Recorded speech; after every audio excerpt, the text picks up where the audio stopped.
اہل بہ لغیر اللہ، وہ کہتے ہیں اس کا ترجمہ وہ یہ کرتے ہیں کہ اس آیت سے یہ پتا چلا کہ ہر وہ چیز حرام جسے غیر خدا کے نام کی طرف منسوب کر دیا جائے. یعنی یوں سمجھیے اس کو آسان ترجمہ اس کا وہ یعنی ان کے زبان میں کہ وما اہل بہ لغیر اللہ، کہتے ہیں دیکھیے جناب قرآن نے کہہ دیا کہ ہر وہ چیز حرام ہے جس پر غیر خدا کا نام رکھا جائے. تم نے کھانوں پر 11ویں کا نام رکھا اور غوث پاک خدا نہیں ہے تو یہ اس لیے حرام ہو گیا. تم نے شربت پر امام حسین کا نام رکھا، حسین خدا نہیں ہے لہذا یہ حرام ہو گیا. اللہ کا دیا ہوا مال غیر اللہ کے نام پہ خرچ کرتے ہیں. بھینس اللہ نے دی، اس بھینس میں دودھ دینے کا نظام اللہ نے پیدا کیا، لبنن خالصن اللہ نے دیا، اور یہ بالٹی بھر کے کہتا ہے یہ آج کا جو دودھ ہے یہ بابا 11ویں والے کے نام پہ. اب یہ 11ویں کی کھیر آپ کے گھر میں پک کر آئے، سور سے بڑھ کر حرام ہے. کیوں؟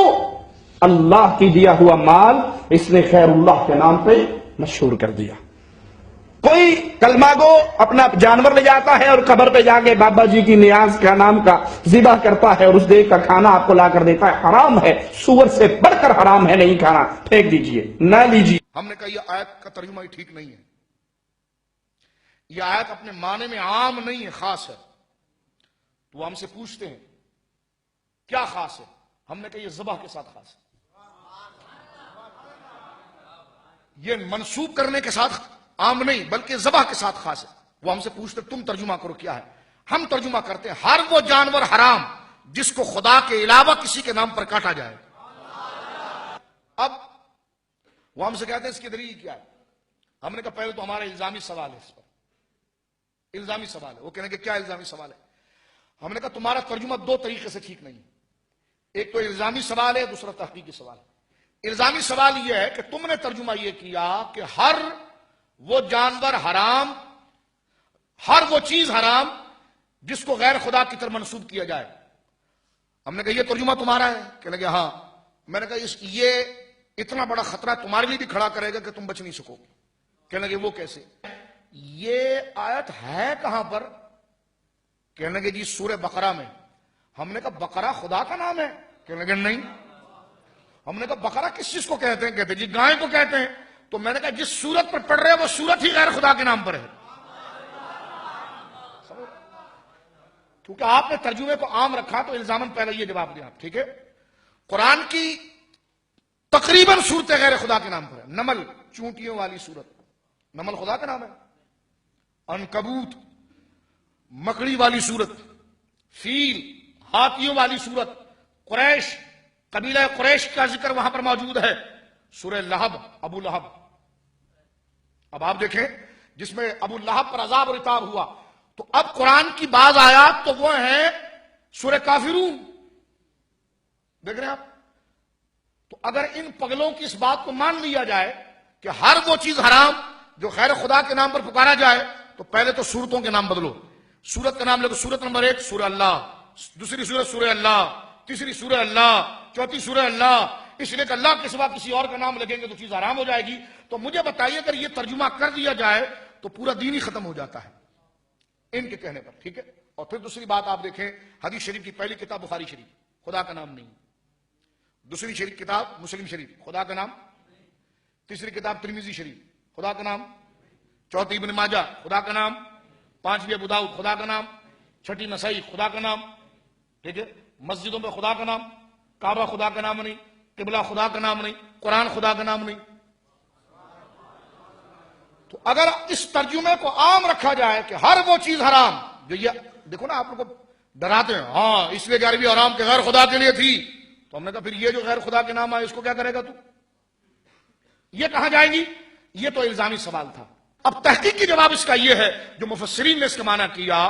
وما اوہل کا معنی امام راغب اصفہانی تمام نے کیا. یہ اوہل احلال سے ہے. چاند، جب بندہ چاند دیکھتا تو چیختا نا چاند چاند چاند چاند، تو یہ پکارنے کے معنی میں.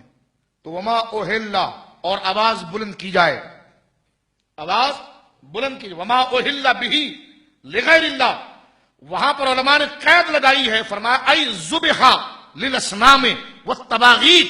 اللہ یہ فرما رہا ہے اور اللہ کا کلام یہ کہنا چاہتا ہے کہ جانور ہم نے پیدا کیے، کاٹتے غیر خدا کے نام پر ہو، ہمارے علاوہ کے نام پر ہو، تو ہر وہ جانور حرام جس کو ہمارے علاوہ کسی اور کے نام پر ذبح کیا جائے لیکن ذبح ہمارے نام پر ہو، پھر اس پر نام آپ رکھیں ولیمے کا کھانا، نام رکھیں نانی کے نام پر قربان، نام رکھے دادا کی طرف سے قربانی، تو یہ حرام نہیں ہوگا، کٹنا ہمارے نام پر چاہیے۔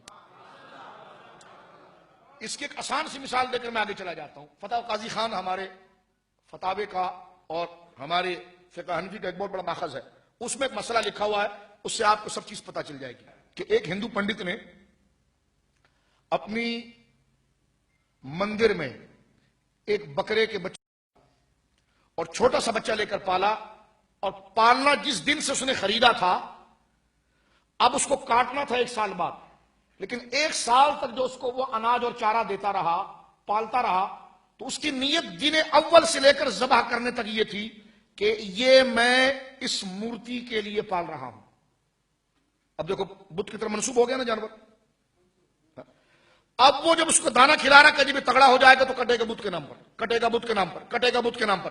اب وہ پلا بھی بکرا مندر کے اندر اور نیت بھی اس پر تھی بت کے نام پر ذبح کرنے کی، لیکن ذبح نہیں ہوا، منسوب ہو گیا۔ اگر شے منسوب ہونے کی وجہ سے حرام ہو جائے تو مسئلہ سنیے۔ فتح قاضی خان کے اندر یہ ہے کہ ایک مسلمان نے رات کے وقت وہ بکرا چرا لیا، مندر سے چرا لیا۔ اب اس بکرے کو چرایا جو بکرا مندر میں پل رہا تھا بت کے نام پر کٹنے کے لیے، چرا لیا مسلمان نے گھر پر لا کر بسم اللہ اللہ اکبر کہہ کر اس کو کاٹ دیا۔ اب سوال پوچھا گیا کہ جانور حرام ہے کہ حلال؟ علماء نے کہا جی اللہ کے نام پر کٹ گیا، حلال تو ہے لیکن مسلمان کو چوری نہیں کرنی چاہیے تھی۔ تو اب آپ دیکھیے جانور کٹ گیا اللہ کے نام پر اور حلال ہو گیا، لیکن چوری حرام تھی۔ لیکن دیکھیے وہ پوری زندگی وہ بکرا بت کی طرف منسوب تھا، لیکن کٹا جب خدا کے نام پر تو حلال ہو گیا۔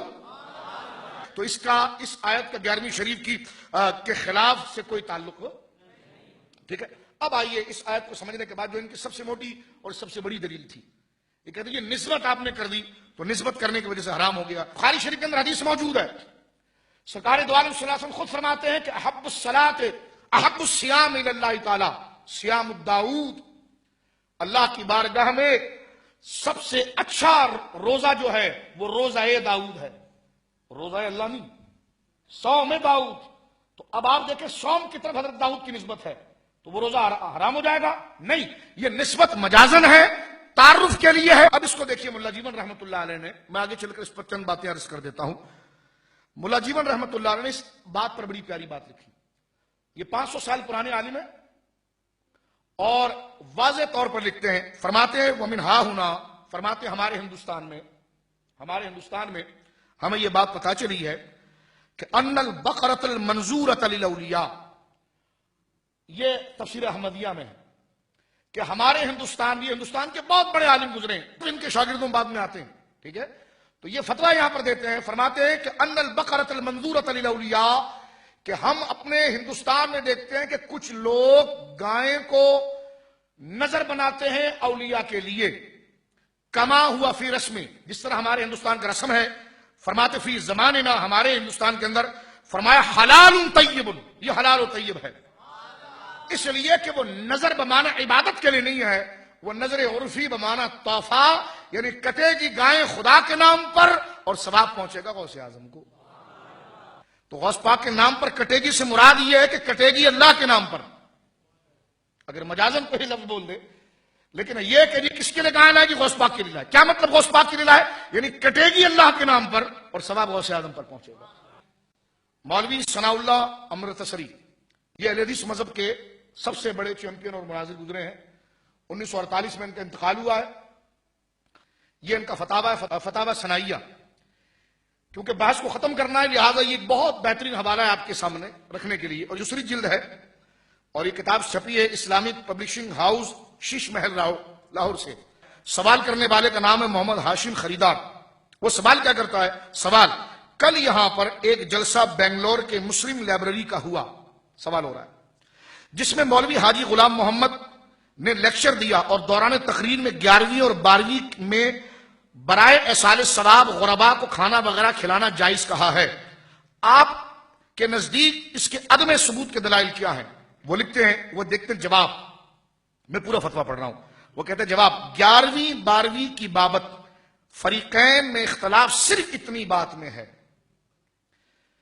کہ جو منع کرتے ہیں اس کو لغیر اللہ سمجھ کر ما احل لغیر اللہ میں داخل کرتے ہیں، جو بھی میں نے بتایا، اور جو قائلین ہیں یعنی جو 11ویں کو جائز سمجھتے ہیں وہ اس کو لغیر اللہ میں نہیں مانتے، جس طرح بھی واضح ہو گئی کہ بھائی وما احل میں داخل نہیں ہے۔ آگے لکھتے ہیں مولوی غلام محمد صاحب نے دونوں کا اختلاف مٹانے کی کوشش کی ہوگی۔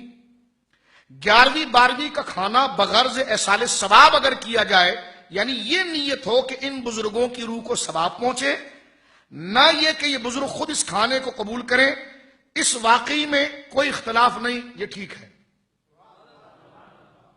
آگے دیکھیے، لیکن آپ نے سبحان اللہ تو کہہ دیا، اگر یہ فتویٰ یہیں پر ختم کرتے تو پھر ہے، تو آگے ہمارے مسئلے کو قبول کر کے پھر آگے ایک پخ لگاتے ہیں، یہ کہتے ہیں ہاں نام کا جھگڑا باقی رہ جاتا ہے۔ کس نام کا؟ کہ اس قسم کی دعوت کو 11ویں 12ویں کہیں یا نظر للہ کہیں، اس میں شک نہیں، شرع شریف میں 11ویں 12ویں کے نام کا ثبوت نہیں ہے۔ یعنی وہ اس چیز کو تو مانتے ہیں کہ 11ویں شریف کا جو عمل ہے سال ثواب، غوث پاک کا نام بطور اس لیے کہ آپ کی بارگاہ میں ثواب پہنچایا جائے گا، یہ تو ٹھیک ہے، لیکن پھر یہ آگے پخ لگاتے ہیں، کہتے ہیں نام اس کا 11ویں نہیں رکھنا چاہیے۔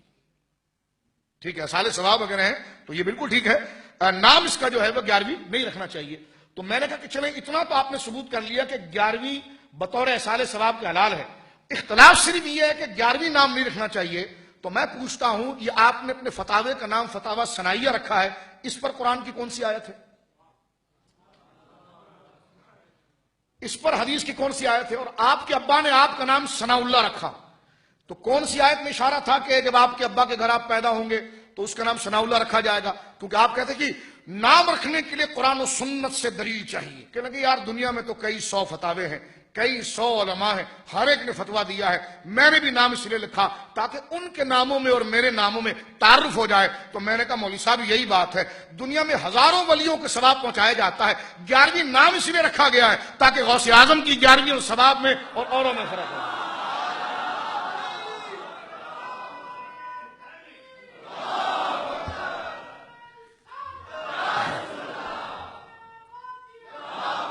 تو یہ ہر سنی کو سادہ انداز میں سمجھ لینا چاہیے۔ یہ کہتے ہیں یہ نظر و نیاز کے لفظ نہیں بولا جا سکتا، ہم نے کہا ہر جگہ تو لکھا ہوا نظر و نیاز کر۔ حاجی امداد اللہ مہاجر مکی رحمۃ اللہ علیہ وہ احصال ثواب کو نظر و نیاز کہتے تھے۔ حضرت شاہ عبدالعزیز محدث دہلوی رحمۃ اللہ علیہ نے تحفہ اثنا شری کے اندر سرکار مولا کائنات کے بارے میں لکھا کہ حضرت امیر و ذریت طاہرہ پورا تمام امت بر مثال پیراں و مرشدامی پرستن، کہ حضرت علی اور ان کی ساری اولاد کو اہل سنت جو ہیں وہ اپنا پیر و مرشد مانتے ہیں، وہ امور تکوینیہ را وابستہ میدانن، اور ان کے ہاتھوں پر کن کے اختیار کو مانتے ہیں، وہ فاتحہ و نظر و منت و نیاز و درود وابستہ بنام انشاء وابستہ دانن، جو آپ نے ذکر فرمایا اسی طرح فاتحہ، درود، نظر و نیاز جو کی جاتی ہے اس کو اہل بیت کے لیے کرنے والے کو سنی کہا جاتا ہے۔